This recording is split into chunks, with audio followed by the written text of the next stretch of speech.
پاکستان کے اندر. اور یہ تو ابھی یہ تو اسی ٹائم کی تازی خبر تھی. اب پاکستان بولتا ہے ہم افغانستان کے اوپر حملہ کریں گے. تمہاری اوقات ہے, دم ہے تمہارے اندر, تم اتنے بڑے ٹٹے ہو کہ تم افغانستان کے اوپر حملہ کرو گے. خبر آپ کو دیں گے, ٹانک پولیس لائنز پر دہشت گرد حملے میں 4 پولیس اہلکار شہید ہو گئے. پولیس اہلکاروں کی جوابی کارروائی میں 4 دہشت گرد بھی ہلاک ہوئے ہیں. خطرے سے غافل ہے. پاکستان میں جب کسی کو یہ بتاؤ کہ بھارت جنگی تیاریاں کر رہا ہے, طنز اور مذاق اڑایا جاتا ہے کہ آپ بہت عرصے سے صرف یہ چورن بیچ رہے ہیں کہ بھارت حملہ کرنے آئے گا. آج تک تو اس نے کیا نہیں.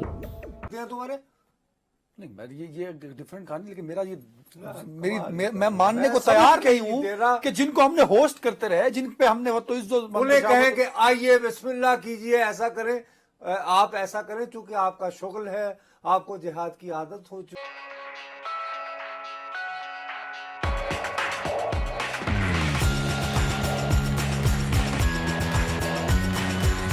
بتائے گا صبح سویرے یہ دہشت گردوں کی جانب سے حملہ کیا گیا تھا اور اب تک 4 پولیس اہلکار شہید ہو چکے ہیں. اس وقت کیا صورتحال آپ دیکھ رہے ہیں؟ کیا اس وقت بھی آپریشن جاری ہے؟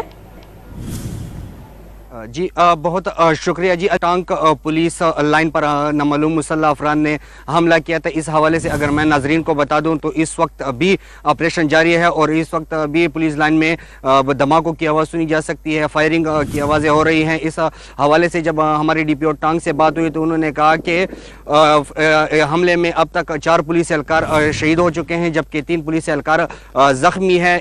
جبکہ 4 حملہ آوروں کو بھی مارے جانے کی اطلاعات ہے. تاہم آپریشن جاری ہے اور اب بھی وقفے سے پولیس لائن میں بڑے دھماکے ہو رہے ہیں جبکہ فائرنگ ہو رہی ہے. یہاں پر میں اگر سیکیورٹی کے حوالے سے یہ بتا دوں تو ٹانک ڈی آئی خان جو کہ ایک مین شاہراہ ہے, اس کو ہر قسم کے ٹریفک کے لیے ناکہ بندیاں لگا کر بند کر دیا گیا ہے. اس حملے میں اس وقت دیگر سیکیورٹی فورسز کی معاونت بھی حاصل ہے. ڈی آئی جی جمشید ستی صاحب ٹانک پہنچ چکے ہیں اور اب سے کچھ دیر بعد شہداء کی نماز جنازہ ادا کی جائے گی. دم ہے تو کر کے دکھاؤ. یہ تو تم تب سے بول رہے ہو جب سے ٹی ٹی پی بنا ہے اور تب سے افغانستان کی سرکار چینج ہوئی ہے, طالبان آیا ہے, تم یہی بول رہے ہو افغانستان کے اوپر حملہ کریں گے. تم کر کے تو دکھاؤ میرے بھائی. یہ جو تھوڑے بہت تم لوگ آج ہندوستان افغانستان کے میچ دیکھتے ہو, میچ دیکھنے کے بعد ہنستے ہو, اگر افغانستان ہندوستان ہار جاتا ہے یہ بھی تم لوگوں سے نہ چھٹوائے تو پھر ہمارا نام بھی پٹھان نہیں. تمہاری اوقات ہے, دنیا کے نمبر 1 سینا ہے, ہماری نمبر 1 سینا ہے, تو کرو نا حملہ افغانستان کے اوپر. ہمارے پاس اتنے بڑے بڑے بوم پڑے, ارے تو کرو نا افغانستان کے اوپر حملہ.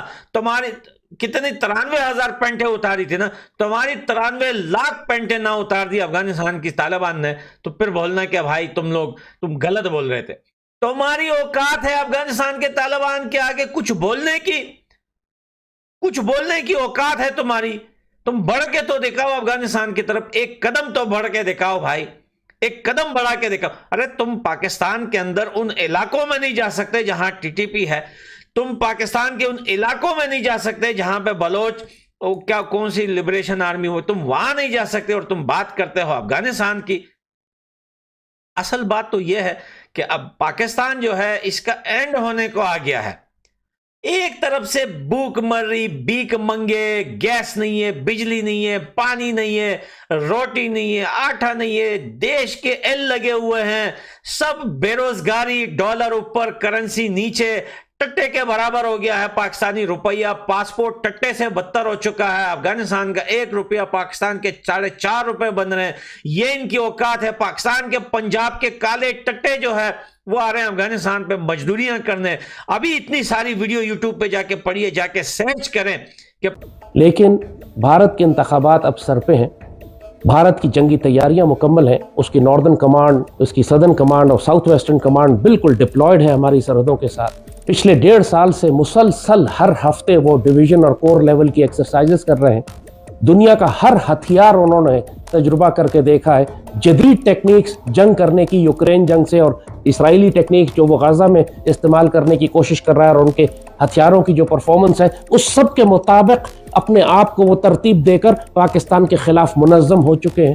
اور عسکری طور پر اب کسی کو کوئی شک نہیں ہے کہ جو اربوں ڈالر انہوں نے خرچ کیا ہے صرف جنگی تیاریوں میں, اسلحہ فائر کرنے میں, پیٹرول اور ڈیزل جلانے میں, وہ بلا وجہ نہیں ہے. اور جو ان کا ڈپلائمنٹ پاسچر ہے وہ ایگریسو ہے, وہ انویژن لیول پاسچر ہے.